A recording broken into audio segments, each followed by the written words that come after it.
Hello, എന്തൊക്കെയുണ്ട് വിശേഷങ്ങൾ എല്ലാവർക്കും? ഇത് ഞാൻ ഒരുപാട് ദിവസം മുന്നേ എടുത്തു വെച്ചൊരു വീഡിയോ കേട്ടോ. എപ്പോഴും ഞാൻ അപ്ലോഡ് ചെയ്യാൻ ഇങ്ങനെ വിട്ടു. പിന്നെ കുറേ ദിവസങ്ങളായിട്ട് ഞാൻ വീഡിയോസൊന്നും ഇടാറില്ല. കാരണം എനിക്ക് ഭയങ്കര മടിയാണ്. മിന്നു മാത്രമേ വീഡിയോ ചെയ്യാറുള്ളൂ. അപ്പോൾ എൻ്റെ അടുത്ത് എൻ്റെ കുറച്ച് ഫ്രണ്ട്സൊക്കെ ചോദിച്ചു, നീ എന്താ വീഡിയോ ഇടാത്തത്? ഇട്, രസമല്ലേ, എന്തിനാ മടി പിടിച്ചിരിക്കണേ, എന്താ എൻ്റെ പ്രശ്നം എന്നൊക്കെ ചോദിച്ചു. അപ്പോൾ മടി അങ്ങോട്ട് മാറ്റിയൊക്കെ ചെയ്യാൻ വിചാരിച്ചു. അപ്പോൾ ഞാൻ ആദ്യം വിചാരിച്ചു ഈ വീഡിയോ തന്നെ ഇടാം. കുറേ മുന്നേ എഡിറ്റൊക്കെ ചെയ്ത് വെച്ചതാണ്, വോയിസ് ഓവർ മാത്രം ചെയ്താൽ മതിയായിരുന്നു, അങ്ങനെ വെച്ചതാണ്. ഞങ്ങൾ തളി അമ്പലത്തിൽ പോയ വീഡിയോ കേട്ടോ, ദശമിയുടെ സമയത്ത്. ഇത് കാണാൻ വേണ്ടിയിട്ടാണ് ഞാൻ പോയത്. അവിടെ കണ്ടോ ഒരു സാരി വെച്ചത്, അത് നാളെ എടുക്കാൻ വേണ്ടി, ദേവിക്ക് നാളെ എടുക്കാൻ വേണ്ടി ആരോ സമർപ്പിച്ചതാട്ടോ. അത് കഴിഞ്ഞ് ഞങ്ങളൊരു ഹോട്ടലിൽ കയറി. അവിടെ നിന്ന് മസാല ദോശയും പൂരയും മക്കൾ പൊറാട്ടയാണ് വാങ്ങിച്ചിട്ടുണ്ടായിരുന്നു. മനുവിന് എപ്പോഴും പൊറാട്ട കഴിക്കരുതെന്ന് പറഞ്ഞാൽ കേൾക്കില്ല.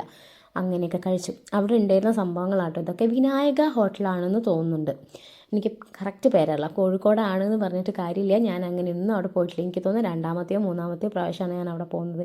എനിക്കങ്ങനെ പേരുകളൊന്നും ഓർമ്മയില്ല. എൻ്റെ ഫ്രണ്ടില്ലേ രശ്മി, അവളാണ് എന്നെ ആദ്യം അവിടെ കൊണ്ടുപോയത് കേട്ടോ. അങ്ങനെ അത് കഴിഞ്ഞ് ഇതുപോലെ കൃഷ്ണ വിഗ്രഹം എവിടെ കണ്ടാലും ഭയങ്കര ഇഷ്ടമാണ്. ഞാനിങ്ങനെ വിചാരിക്കും, എനിക്ക് ഭയങ്കര ഒരാഗ്രഹമാണ് കൃഷ്ണൻ്റെ നല്ല വലിയൊരു വിഗ്രഹം വാങ്ങി വീട്ടിൽ വെക്കണം എന്ന്.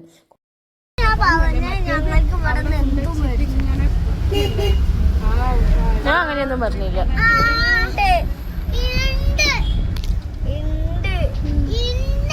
അത് കഴിഞ്ഞ് ഞങ്ങൾ നേരെ പോയത് ബീച്ചിലേക്ക് കേട്ടോ. അവിടുന്ന് കുറച്ച് ഷെല്ലൊക്കെ പെറുക്കി. ഇത് നോക്കൂ, കൃഷ്ണൻ്റെ പോലെയില്ലേ കാണാൻ, മേഘത്തിനെ കാണാൻ വേണ്ടിയിട്ട്. ഞാൻ എപ്പോഴും മേഘത്തിൻ്റെ മേലെ എന്തെങ്കിലും രൂപം ഉണ്ടോ എന്ന് നോക്കൂ. എനിക്കിപ്പോൾ ഇങ്ങനെ കൃഷ്ണൻ്റെ പോലെ തോന്നുന്നു. നിങ്ങൾക്ക് ആർക്കെങ്കിലും തോന്നുന്നുണ്ടോ?